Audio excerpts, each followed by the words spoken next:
একজন বাবা এমন আছেন যিনি ঘরে প্রবেশ করলে বাচ্চারা বলে তাড়াতাড়ি শুয়ে পড়ো, আব্বু এসে গেছে।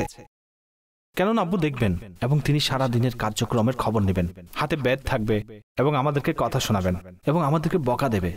এর চেয়ে ভালো লুকিয়ে পড়ি। আর একজন পিতা এমন, যখন তিনি ঘরে যান বাচ্চারা দৌড়ে আসে, তাড়াতাড়ি এসো, আব্বু এসেছে। বলুন, এই দুজনের মধ্যে কোন বাবা তার সন্তানদেরকে সঠিকভাবে সুশিক্ষা দিতে পারবেন?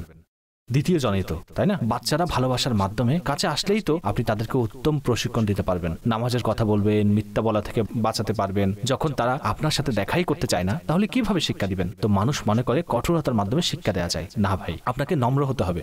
অবশ্যই মাঝে মাঝে কঠোর হবেন। ভাই, ডাক্তারও সুন্দর সুন্দর কথা বলে কখনো কখনো ইনজেকশন লাগিয়ে দেয়, কিন্তু যদি আপনি সবসময় ইনজেকশন নিয়ে ঘোরেন তবে তো বাচ্চারা দূরে সরে যাবে, ফ্যামিলি দূরে সরে যাবে।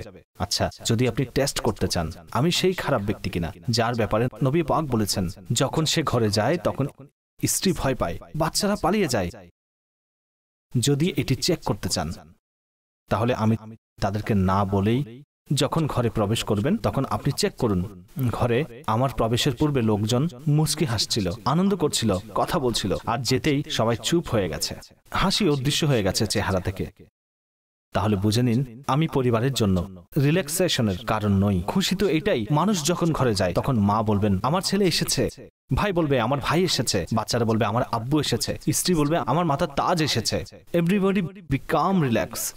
ঘরের মধ্যে প্রবেশ করবেন, এটি আমার এবং আপনার দায়িত্ব। ইসলাম আমাদেরকে এই ব্যাপারে শিক্ষা দেয়। আমরা বাহিরে খুব ভালো মানুষ আর ঘরে সিংহের মতো আসি, এটা ইসলাম নয়।